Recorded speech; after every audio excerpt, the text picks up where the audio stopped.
தமிழகத்தில் மதுபான விற்பனையில் மிகப்பெரிய ஊழல் அரங்கேறி இருப்பது வெளிச்சத்திற்கு வந்துள்ள நிலையில் கடந்த டெல்லி அரசை தள்ளாட வைத்தது போல் தமிழகத்திலும் தரமான சம்பவங்கள் நிகழுமா என மக்கள் எதிர்பார்ப்பில் உள்ளனர். திமுக ஆட்சிக்கு வந்த பின்பு அனைத்து துறைகளும் ஊழலின் பிடியில் உள்ள நிலையில் தற்போது டாஸ்மாக் மதுபான விற்பனையில் மாபெரும் ஊழல் நடந்துள்ளது அமலாக்கத்துறை சோதனையில் அம்பலமாகியுள்ளது. மதுபான ஆலைகளிலிருந்து நேரடியாக டாஸ்மாக் கடைகளுக்கு விநியோகம் செய்வதில் பல ஆயிரம் கோடி ரூபாய்க்கு வரி ஏய்ப்பு நடந்துள்ளது. திமுகவை சேர்ந்த முக்கிய ஆளுமைகளின் நிறுவனங்களில் கோடிக்கணக்கான லஞ்ச பரிவர்த்தனைகள் இடம்பெற்றுள்ளதும் அமலாக்கத்துறை விசாரணையில் தெரிய வந்துள்ளது. வாசுதேவனின் கால்ஸ் உள்ளிட்ட நிறுவனங்கள் சோதனையில் சிக்கியுள்ளன.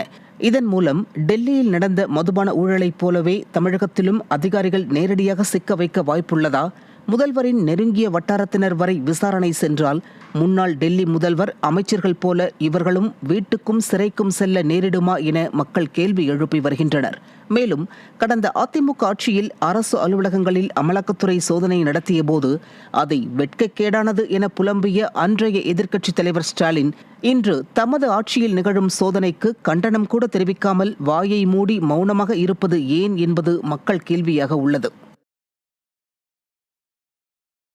சென்னை சேத்துப்பட்டு சுற்றுச்சூழல் பூங்காவை பராமரிக்க விடியா திமுக அரசு 10 கோடி ரூபாய் ஒதுக்கியது ஏன் என பொதுமக்களுக்கு சந்தேகம் எழுந்துள்ளது. தமிழகமெங்கும் சுகாதாரம், குடிநீர் வசதிகள் போன்ற அடிப்படை தேவைகள் புறக்கணிக்கப்படுகின்றன.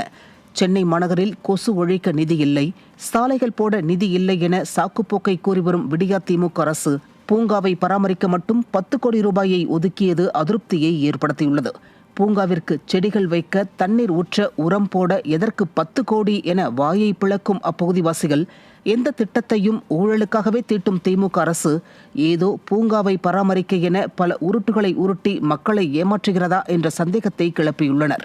யாருமே கோரிக்கை வைக்காத திட்டங்களுக்கு கோடிக்கணக்கில் நிதி ஒதுக்குவது கொள்ளையடிக்கவா என்றும் கேள்வி எழுப்புகின்றனர். திருவண்ணாமலை மாவட்டம் வந்தவாசி அருகே அரசு பள்ளியில் 6ஆம் வகுப்பு பயிலும் மாற்றுத்திறனாளி மாணவி ஆதார் அட்டை பெற முடியாமல் தனது கண்டுபிடிப்பு பரிசு தொகையை பயன்படுத்த முடியாமல் தவித்து வருகிறார். திருமணித்தாங்கல் கிராமத்தில் வசிக்கும் கூலி தொழிலாளி மகள் திவ்யா சிறுவயதில் இருந்தே உறவு வழி தோல் நோய் குறைபாட்டால் பாதிக்கப்பட்டுள்ளார். மழையூர் பள்ளி ஆசிரியர்கள் மூலமாக அறிவியல் சிந்தனையை செயல் திட்டமாக்கும் இன்ஸ்பயர் மானக் போட்டியில் கலந்து கொண்டு கரும்பலகையை துடைக்கும் டஸ்டரும் அந்த டஸ்டரில் பேனா பென்சில் வைக்க ஸ்டாண்டாகவும் பயன்படுத்தும் சிறந்த கண்டுபிடிப்பை கண்டுபிடித்ததற்கு மாணவி திவ்யாவிற்கு ரூபாய் 10,000 பரிசு வழங்கப்பட்டுள்ளது. அந்த பரிசு தொகையை பெற்று வங்கிக் கணக்கில் சேர்க்க ஆதார் அடையாள அட்டை பெற முடியாமல் திவ்யா தவித்து வருகிறார். எனவே விடியா திமுக அரசு மாணவி திவ்யாவிற்கு ஆதார் அட்டை பெற வழிவகை செய்ய